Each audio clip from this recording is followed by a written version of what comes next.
السلام علیکم ورحمۃ اللہ وبرکاتہ۔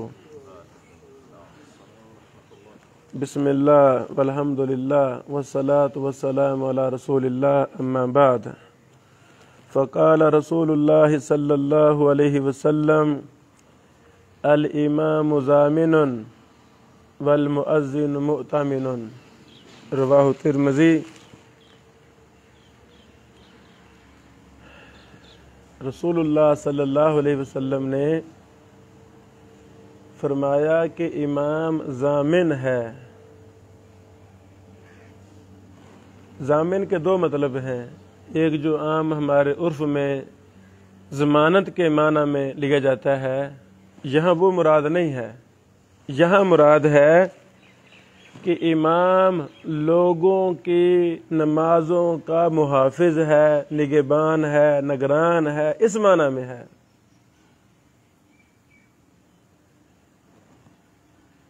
گاڑی کا ڈرائیور جتنی اچھی گاڑی چلائے گا، قانون کے مطابق، اصول کے مطابق، آرام کے ساتھ، تو اتنے اس کے پبلک، اس کے ہم سفر سوار لوگ وہ سکون کے ساتھ سفر کریں گے بغیر کسی پریشانی کے۔ تو امام حقیقت میں مقتدیوں کا نگران ہے، امام حقیقت میں مقتدیوں کا پاسبان ہے، محافظ ہے۔ اس نے اپنے مقتدیوں کو لے کر چلنا ہے۔ اللہ اکبر، حکمران ہے مسجد کا امام۔ تو یہ بڑی پیاری حدیث ہے، الامام ضامن، امام ضامن ہے۔ تحفۃ الاحوذی کے شارح محمد عبد الرحمن محدث مبارک پوری صاحب رحمہ اللہ نے اس کی شرح میں لکھا ہے کہ توجیحات لکھی ہے کہ امام کو ضامن کیوں کہا گیا ہے۔ ایک یہ بھی توجیح لکھی ہے چونکہ امام کی نماز اور مقتدیوں کی نماز آپس میں لازم ملزوم ہیں۔ امام نماز درست پڑھائے گا تب ہی مقتدیوں کی نماز درست ہوگی۔ اگر امام ہی نماز غلط پڑھا رہا ہے تو مقتدی تو ہوئی چوپشا، وہ نہ بول سکتے ہیں، نہ کوئی نماز میں ڈنڈا مار سکتے، کیا کریں گے؟ وہ تو اس کے پیچھے چلتے رہیں گے۔ ہاں، امام بھول جائے تو مقتدیوں کو سبحان اللہ کہنے کا حق ہے۔ اس طرح مختلف توجیحات بیان کی گئی ہیں۔ جب ہم اپنے ائمہ مساجد جو ہمارے بھائی ہیں ایک بہت اہم ڈیوٹی سر انجام دے رہے ہیں، اللہ ان کو سلامت رکھے، تو ہم اپنی اصلاح کے لیے پھر اس عظیم شعبہ کے حاملین اپنے ائمہ مساجد بھائیوں کی اصلاح کے لیے ہم نے یہ چھوٹا سا پروگرام جاری کیا ہے۔ ہو سکتا ہے یہ ہماری باتیں سن کر ایک ہی امام اپنی اصلاح کر لے اور وہ نئی نسل کو تیار کر دے، میری اور آپ کی نجات کا ذریعہ بن جائے۔ میرا عنوان ہے ائمہ مساجد جو نماز کے اندر غلطیاں کرتے ہیں، اللہ تعالیٰ جزائے خیر دے۔ شیخ البانی رحمہ اللہ کے شاگرد ابو عبیدہ مشہور حسن علی سلمان کو حافظہ اللہ، انہوں نے تو ایک مستقل کتاب لکھ دی، اتنی موٹی کتاب، کافی ضخیم، اخطاء المصلین کے نام سے، اخطاء المصلین۔ تو اس میں امام کی غلطیاں، نمازیوں، تفصیلی بحث ہے۔ بدعات پر کافی کتابیں لکھی جا چکی ہیں۔ بدعات کا پوسٹ مارٹم ہے، بدعات کا انسائکلوپیڈیا ہے۔ یہ شیخ البانی صاحب رحمہ اللہ کی کتابوں سے بدعات کو اکٹھا کیا۔ شیخ ابو عبیدہ مشہور حسن صاحب نے اس کا اردو میں ترجمہ بھی لاہور سے ہو چکا ہے، چھپی ہوئی ہے۔ یہ بڑی کتاب پڑھنے والی ہے۔ یعنی شیخ البانی رحمہ اللہ اپنے دور کے امام اور مجدد تھے، تو انہوں نے تجدیدی کارنامے سر انجام دیے ہیں۔ تو وہاں بھی یہ بحثیں کہ ایک موجود ہیں کہ ائمہ مساجد میں کیا کیا بدعات ہیں۔ آپ کا کیا خیال ہے؟ میں گھر کا باپ ہوں، گھر کا سربراہ ہوں، جو میرے اندر غلطی ہوگی میری نسل میں منتقل ہوگی کہ نہیں ہوگی؟ ہوگی۔ اب میرے ابو جان بچپن سے سگریٹ حقہ پیتے تھے، ہم سے کہتے تھے بیٹا لاؤ، تازہ کر کے لاؤ، سگریٹ لا دو، بھی ہم بچے تھے، پتہ ہی نہیں تھا، شعور نہیں تھا۔ اس حقے سگریٹ کی برکت سے ابو جی چونکہ پیتے تھے، میرے بھائیوں میں سے اکثر پیتے ہیں، نقصان ہوا نا۔ تو مسلسل جب دین کی طرف آئے، اللہ نے توفیق دی، سمجھانا شروع کر دیا، تو ابو جی نے چھوڑ دیا الحمدللہ۔ امام مسجد کے اندر جو بدعت ہے وہ اس کے اندر بدعت نہیں رہے گی، وہ گمراہی اس کے اندر نہیں، وہ نسلوں میں بدعت کو جاری کر کے مرے گا۔ نقصان ہوا کہ فائدہ ہوا؟ امام کے اندر جو کمی کوتاہی ہے، علمی کمی ہے، منہجی کمی ہے، عملی کمی ہے، تو یہ ساری کمیاں وہ مقتدیوں کے اندر منتقل ہوں گی۔ سب سے پہلی کمی، یہ کمیاں سب میں نہیں ہیں، الحمدللہ بڑے بڑے اللہ کے ولی، بڑے بڑے علم و عمل میں پختہ، منہج میں پختہ لوگ بھی ائمہ مساجد ہیں۔ ہاں، جو ہم نے عمومی چیزیں دیکھی اپنے بھائیوں میں وہ ہم ہائی لائٹ کرنا چاہتے ہیں۔ پہلی بات، ہماری رعایا مقتدیوں کا یہ اعتراض ہے، مقتدی کہتے ہیں شیخ صاحب امام مسجد سنتے نہیں پڑھتے، نہ نفل پڑھتے نہ سنتے پڑھتے ہیں۔ ہائے، ہماری پبلک کہتی ہے، کہتے ہیں جی یہ جو ہمارے امام صاحب نہیں سنتے نہیں پڑھتے، نفلی نماز نہیں پڑھتے۔ اللہ اکبر، یہ مولوی بخشے گیا تو اسی بھی بخشی جاواں گے، یہ پولیس رات ٹپ گیا تو اسی بھی ٹپ جاواں گے۔ یعنی کیا وجہ ہے؟ ہمارے اندر سستی اور کمی ہے، تب ہی تو یہ ہماری پبلک اس طرح کے گندے گندے تبصرے کرتی ہے۔ یہ بہت بڑی سستی ہے، یہ بہت بڑی کمی کوتاہی ہے ہمارے اندر۔ فرائض نہیں، ہمیں نوافل اور سنن کا بھی اہتمام کرنا ہے، سنت کو فالو کرتے ہوئے، سنت کی اتباع کرتے ہوئے، اور یہ ذہن میں رہ کر اگر آج میں نے سنتوں میں نوافل میں سستی کی، کوتاہی کی، تو میری پبلک بلولا کرے گی، ان کا میں رہبر رہنما ہوں۔ تو یہ سستی علماء کے اندر نہیں ہونی چاہیے، ائمہ مساجد میں یہ سستی نہیں ہونی چاہیے۔ دوسری جو بہت بڑی غفلت اور سستی ہے وہ یہ کہ جماعت کا ٹائم ہو گیا ہے، سارے گاؤں والے 100 50 200 1000 بندہ دیکھ رہا جی امام صاحب کدھر سے آ رہے ہیں، باتیں ہو رہی ہیں۔ یہ کتنا بڑا المیہ ہے، کتنی بڑی غفلت ہے۔ میں امام ہوں اور میں نماز پڑھانے کے وقت پر میں نہیں آ رہا، گھر بھی میرا قریب ہے، پبلک آ چکی ہے، اپنی دکانیں بند کر کے، کاروبار بند کر کے، سب کو چھوڑ چھاڑ کر مسجد میں وہ تو پہلے آ چکے ہیں۔ لیکن جو میں ڈرائیور صاحب تھا، میں امام تھا، لوگوں کے لیے نمونہ تھا،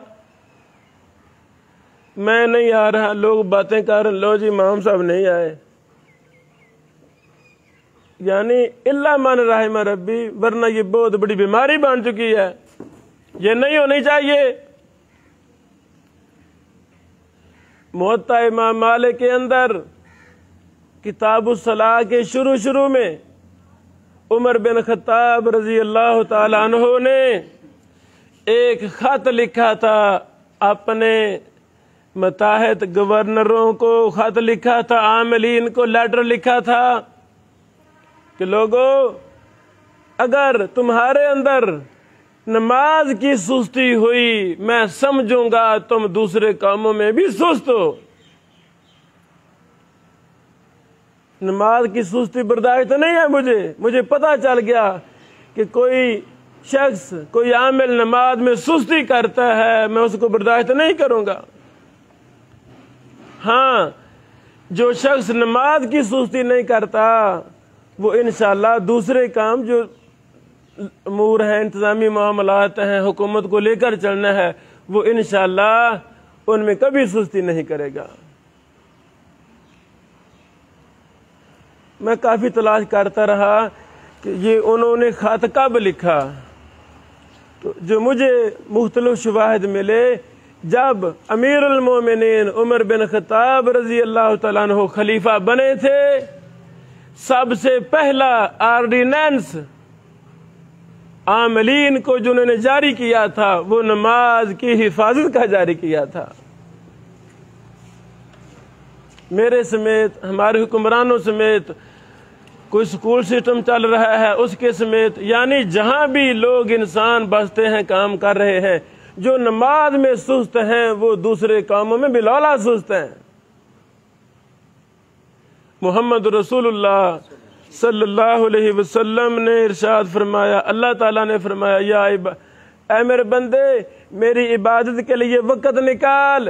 حدیث قدسیہ تفرغ لعبادتی، میری بندگی کے لیے وقت نکال. اللہ اکبر. اسی حدیث میں ہے اگر تو میری عبادت کے لیے وقت نہیں نکالے گا میں تجھے مشغول کر دوں گا، یعنی دنیاوی کاموں میں مصروف کر دوں گا. میرے عزیزو جو شخص چاہتا ہے میرے وقت میں برکت پیدا ہو، میں دنیاوی چھوٹے موٹے کام سارے زبردست طریقے سے 100% ان کو صحیح سر انجام دوں، تو ایک ہی طریقہ ہے. وہ طریقہ کیا ہے؟ نماز کی سستی ختم کی جائے، نماز کی سستی ختم کی جائے.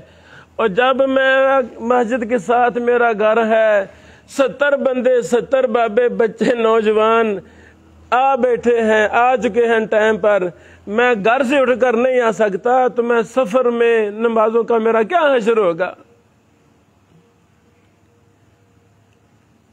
میرے کانوں نے بات سنی. ایک بزرگ امام مسجد صاحب کو کہہ رہا ہے قاری صاحب آپ جماعت کے ٹائم کتنی دفعہ ہم نے دیکھا آپ آتے ہی نہیں، ہم 10 منٹ انتظار کرتے رہتے ہیں، پھر ہم میں سے کوئی بابا جا کے جماعت کراتا ہے تو آپ کیوں نہیں خیال کرتے؟ وہ مولوی صاحب آگے سے کہتے میں کوئی فرشتہ اور میں کوئی فرشتہ میں بھی انسان سستی ہو جاتی ہے. انا للہ و انا الیہ راجعون. میں اپنے آپ سے مخاطب ہوں، پھر میں آپ سے مخاطب ہوں، پھر پوری دنیا کے میں مساجد سے مخاطب ہوں. لوگوں سب سے اہم نماز، دنیا کا سب سے بڑا مسئلہ نماز کا ہے. توحید کے بعد اللہ کی عبادت کا مسئلہ ہے، اس میں سستی ہم نے نہیں کرنی. امام صاحب پہلے پہنچے ہوئے ہوں، 10 منٹ پہلے پہنچے ہوئے ہوں مسجد میں. تیسری اہم سستی وہ یہ ہے صفیں درستی نہیں کرواتے امام. اللہ بلا کرے ان ہمارے ائمہ مساجد کا جو زبان سے کہہ دیتے ہیں جی صفیں درست کر لو. میں پہ کہنا ہے بھی بڑی غنیمت ہے، ورنہ کہتے کتنے کچھ بھی نہیں کہتے. چلو جی اللہ اکبر. تحفۃ الحفظی میں مختلف آثار جمع کیے ہیں عبد الرحمن مبارک پوری صاحب نے کہ خلفائے اربعہ کے دور میں مسجد نبوی بھی توسیع ہو چکی تھی، صحابہ تابعین کا جمع غفیر نماز کے لیے ہوتا تھا. خلفائے راشدہ نے لوگوں کو مقرر کیا تھا، جب تک لوگ کہتے نہیں تھے کہ صفیں درست ہو چکی ہیں، جب تک پیچھے سے آواز نہیں آتی تھی، ہمارے خلفائے راشدین رضی اللہ عنہم اجمعین وہ جماعت نہیں شروع کرتے تھے. کیا ہو گیا ہے ہمیں؟ جتنا ہی کوئی اہم مسئلہ ہے اتنی ہی ہماری اس کے اندر سستی زیادہ ہے. سب سے اہم مسئلہ توحید کا، اکثر مسلمان توحید سے خالی۔ دوسرا اہم مسئلہ نماز کا، اکثر مسلمان بے نماز۔ اہم مسئلہ اسلام کا رکن زکوٰۃ، اکثر مسلمان زکوٰۃ ہی نہیں دیتے۔ اہم درسگاہ مسجد، سب سے اہم درسگاہ مسجد، جہاں سے اسلام کی ترجمانی ہونی ہے، جہاں سے اللہ اور اللہ کے رسول کے پیغام کی ترجمانی ہونی ہے، وہاں ہم نے ان پڑھ سا آدمی مقرر کیا ہوا ہے جو بیچارہ دینی علوم میں ماہر ہی نہیں ہے، اس کو نماز کے مسائل کا ہی اس کو صحیح پتہ نہیں ہے، وہ کیا ہماری اصلاح کرے گا۔ بہرحال صفوں کی درستگی یہ ہمارے اندر بہت بڑی کوتاہی ہے، ہمیں صفوں میں چلنا چاہیے۔ زیادہ پبلک ہے تو ہمیں نوجوانوں کو مقرر کرنا چاہیے، بیٹا ایک ایک نوجوان ایک ایک صف میں چکر لگائے، ہم سسٹم بدلیں انشاءاللہ۔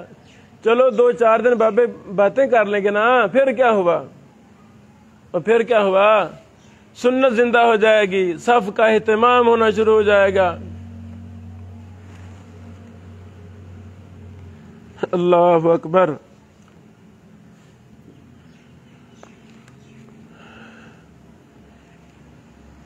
امام صاحب نماز کے اندر قرآن پڑھتا ہے، قرآن غلط پڑھتا ہے۔ تجوید امام صاحب کو آتی نہیں ہے، قرآن سنت کے مطابق اس کو پڑھنا نہیں آتا، قرات وہ جانتا ہی نہیں ہے، وہ غلطیاں کر رہا ہے، لہن جلی کر رہا ہے، جو گناہ ہے، فحش غلطیاں کر رہا ہے۔ لفظ قرآن میں کچھ ہے، یہ اس کو کھا رہا ہے، اس کے اپوزٹ پڑھتا جا رہا ہے۔ یہ بہت بڑی تعداد ہے میں مساجد کی جن کو خود قرآن نہیں آتا، قرآن پڑھنا نہیں آتا بیچاروں کو، اور وہ جماعت نماز میں بھی غلط قرآن پڑھتے ہیں، ہمارے بچوں کو بھی غلط قرآن پڑھاتے ہیں۔ یہ بھی بہت بڑی سستی ہے۔ محمد رسول اللہ صلی اللہ علیہ وسلم نے ہمیں اصول سمجھایا کہ جب بھی نماز پڑھانی ہے، یعنی لمبی نماز نہیں کرنی، پیچھے مسافر بھی کوئی ہو سکتا ہے، بوڑھا بھی ہو سکتا ہے، بیمار بھی ہو سکتا ہے، حاجت مند بھی ہو سکتا ہے، ان سب کا خیال رکھ کر نماز پڑھانی ہے۔ اللہ اکبر، اللہ اکبر۔ امام مسجد کے بارے میں مشہور ہے، وہ جی اتنے منٹ کا سجدہ کرتا ہے لمبا، اتنے 18 منٹ میں نماز پڑھاتا ہے، 13 منٹ میں نماز پڑھاتا ہے، بس اس کی جو ٹوننگ ایک جگہ سیٹ ہو چکی ہے، اس کو کوئی پرواہ نہیں ہے، کوئی مرتا ہے مرے، کوئی مسافر ہے، کوئی بیمار ہے، اسے کیا لگے، اس نے نماز ٹائم فکس کیا ہوا ہے اس کے ذہن میں، اس نے اس کے مطابق ہی نماز پڑھانی ہے۔ یہ غلط ہے، سنت کے خلاف ہے یہ۔ ہاں امام دیکھتا ہے پیچھے جوان ہیں، سارے ماشاءاللہ ببر شیر ہیں، جوان ہیں، کوئی پتہ چل جاتا ہے نا، پتہ چل جاتا ہے، ہاں موقع محل دے کر لمبی بھی امام نماز کروا سکتا ہے، کوئی مسئلہ نہیں ہے۔ نبی علیہ الصلوۃ والسلام نے مغرب کی نماز بڑی لمبی کروائی، مختلف نماز لمبی صورتیں پڑھی، ہاں عموماً چھوٹی چھوٹی صورتیں پڑھتے تھے۔ سبق دینے کے لیے موقع محل دیکھ لیا جائے تو لمبی نماز بھی کبھی کبھار ہو جائے تو کوئی حرج نہیں ہے۔ صبح کی نماز لمبی کا حکم ہے ہماری شریعت میں، لیکن بسا اوقات نبی علیہ السلام نے معوذتین پڑھ کر صبح کی نماز پڑھائی۔ اس میں سبق ہے امام مساجد کے لیے، وہ حالات و واقعات کے مطابق چلیں۔ اگر میں قاری ہوں، مجھے کیا لگے کوئی پیچھے بیمار ہے یا نہیں، مجھے کیا لگے خشوع خضوع کیا ہے، مجھے کیا لگے، بس میں نے تو اپنی وہ ترنم والی آواز، یہی مجھے موقع ہے، میں نے تو وہ اس کا خیال رکھنا ہے۔ یہ ہماری کمزوریاں ہیں، ہمیں اپنی اصلاح کرنی چاہیے۔ یہ بھی ہمیں کافی ساتھیوں نے بات بتائی، یعنی ائمہ تراویح جو ہمارے بیٹے بھائی نماز تراویح پڑھاتے ہیں، ان کو چونکہ ٹینشن ہوتی ہے کہ میں نے قرآن مجید سنانا ہے، قیام کے اندر غلطی نہ ہو جائے، یہ نہ ہو جائے، وہ نہ ہو جائے، تو کتنے اللہ کے بندے سجدے کے اندر بھی وہ قرآن ہی پڑھ جاتے ہیں، اگلا وہ جو 2-4 کو پڑھنے ہیں ان کو حل کر رہے ہیں، کوئی کمی تو نہیں رہے گی، سجدے کے اندر ہی۔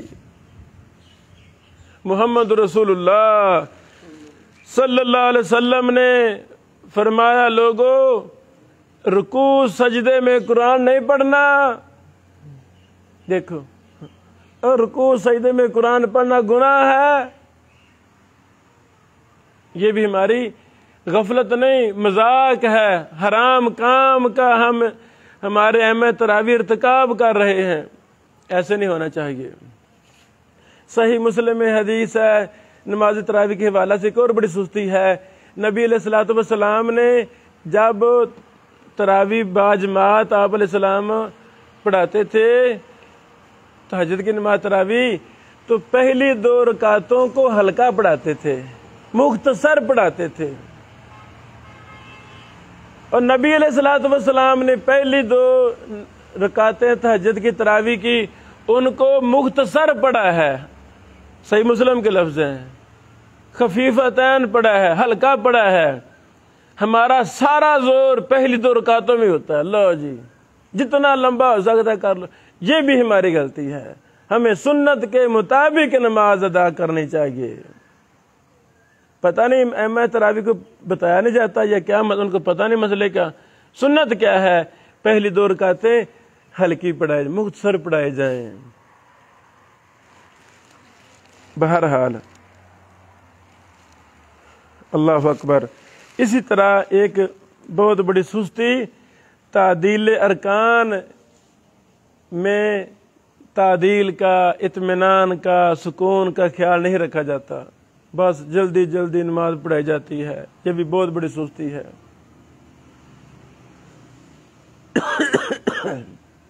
میرے عزیزو، ہمارے پلے اور ہے کیا؟ ہمارے پلے اور ایک نماز ہی تو ہے، تو نماز کو اطمینان کے ساتھ کس طرح نبی علیہ الصلوۃ والسلام نے اپنی مبارک احادیث میں، کتنی احادیث، سینکڑوں احادیث ہیں، خشوع خضوع پر توجہ دلائی۔ خلاد بن رافع صحابی تھا، مسجد نبوی تھی، وہ جلدی جلدی نماز پڑھ گیا، السلام علیکم یا رسول اللہ، نبی پاک میں جا کے نماز پڑھ، تیری نماز ہی کوئی نہیں ہوئی۔ اللہ اکبر۔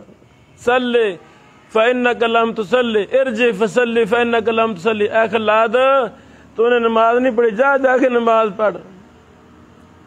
اس میں وضاحت ہے وہ کیا غلطی کرتا تھا، یہی تھا، وہ رکوع کرتا تھا لیکن رکوع میں اطمینان نہیں تھا، اعتدال نہیں تھا، رکوع سنت کے مطابق نہیں تھا۔ کیا اس نے نماز سجدے کے بغیر پڑھ لی تھی؟ نہیں، سجدے کیے تھے، لیکن سجدوں میں اعتدال، اطمینان، سکون یہ نہیں تھا۔ اللہ اکبر، اللہ اکبر۔ محمد رسول اللہ صلی اللہ علیہ وسلم نے فرمایا بھی جا کے نماز دوبارہ پڑھ، تیری نماز ہی نہیں ہوئی۔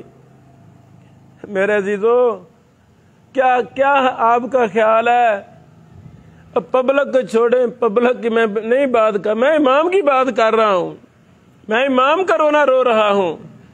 جب امام بغیر اطمینان کے، بغیر سکون کے، بغیر اعتدال کے سجدے رکوع کرائے گا، نہ امام کی نماز ہے نہ پبلک کی نماز ہے۔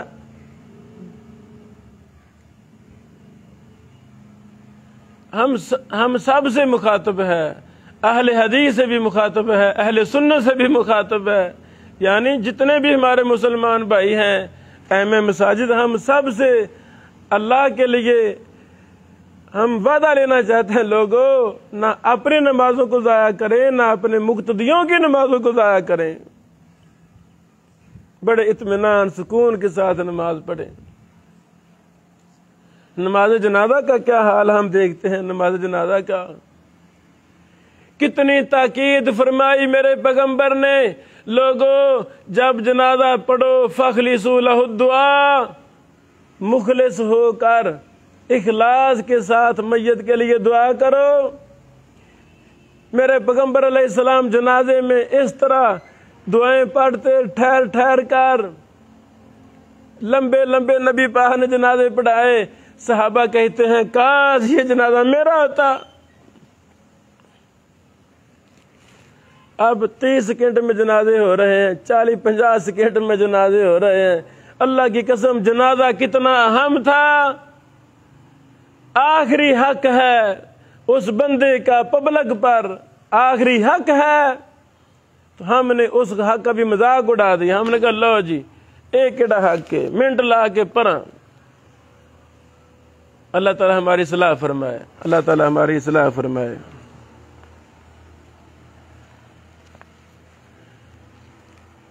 شیخ صاحب نے سوال پوچھا ہے، کیا رکوع سجدہ میں قرآنی دعائیں بطور دعا پڑھی جا سکتی ہیں؟ نہیں پڑھی جا سکتی، یہی راجع بات ہے، نہیں پڑھی جا سکتی۔ محمد رسول اللہ صلی اللہ علیہ وسلم کو قرآن آتا تھا کہ نہیں؟ آتا تھا نا، قرآن کے حافظ تھے نا، حافظ تھے، قرآن آتا تھا نبی علیہ السلام کو۔ اس کے باوجود نبی پاک علیہ السلام نے عام جو مسنون دعائیں ہیں، ثابت ہیں، مشہور دعائیں 2-4 وہی پڑھی ہیں۔ کبھی آپ نے قرآن کی آیت کو پڑھا نہیں۔ ہم کون ہیں پڑھنے والے؟ ہمیں بھی نہیں پڑھنا چاہیے۔ ہماری فقہ، ہمارا عقیدہ، ہمارا فتویٰ سنت کے عین مطابق ہونا چاہیے۔ اور نبی پاک تو فرما رہے ہیں قرآن نہ پڑھو، تو آگے فرما دیتے نا، اسی حدیث میں فرما دیتے کہ جی جو دعا ہو نا وہ پڑھ لیا کرو۔ نبی پاک نے فرمایا نہیں، ہمیں سنت کی اتباع کرنی چاہیے، نہیں پڑھنا چاہیے قرآن کریم بطور دعا بھی، جو نماز رکوع سجدے میں نہیں پڑھنا چاہیے۔ اللہ اکبر۔ ایک یہ بھی یعنی نماز کی سستیوں میں جو اصل وجہ ہے وہ یہ کہ ائمہ مساجد نماز کے مسائل میں ماہر نہیں ہوتے، ان کا تخصصاتی مطالعہ نہیں ہوتا۔ کچھ 15-20 کتابوں کا انہوں نے ڈٹ کر مطالعہ کیا ہو، مطالعہ کروایا جائے، پورا کورس مرتب کیا جائے، جو بھی امام مسجد لگے وہ اثر نہ ہو۔ 15-20 کتابیں جو اتھینٹک کتابیں ہوں نماز کے مسائل پر خصوصاً، وہ پڑھائی جائیں، ان کو ازبر کروائے جائیں۔ بیٹو یہ مسئلے نماز کے ازبر کر لو۔ یعنی عجیب و غریب صورتحال ہے۔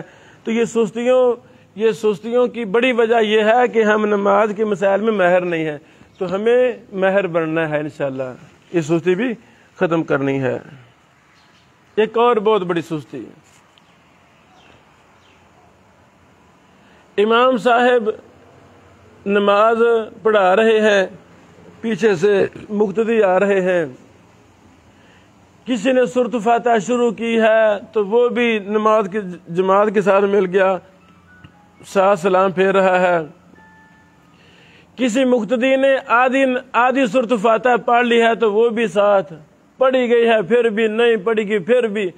سنو، یہ بہت بڑی غلطی ہے، فحش غلطی ہے، ہمیں جلد بازی نہیں کرنی چاہیے۔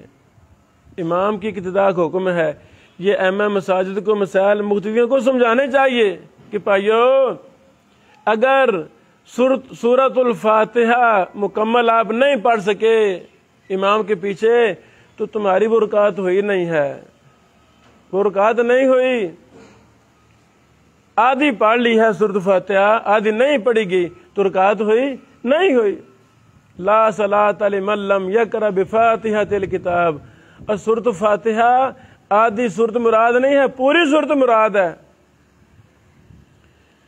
جامعہ ابن تیمیہ لاہور میں گیا تھا شیخ عبد الرحمن صاحب کے پاس، تو شیخ صاحب کی نا ایک رکعت رہ گئی، یعنی وہ ہم تو مل گئے، ہم نے تو پوری پڑھ لی سورۃ فاتحہ، وہ ایک رکعت کھڑی ہو کر انہوں نے پڑھی۔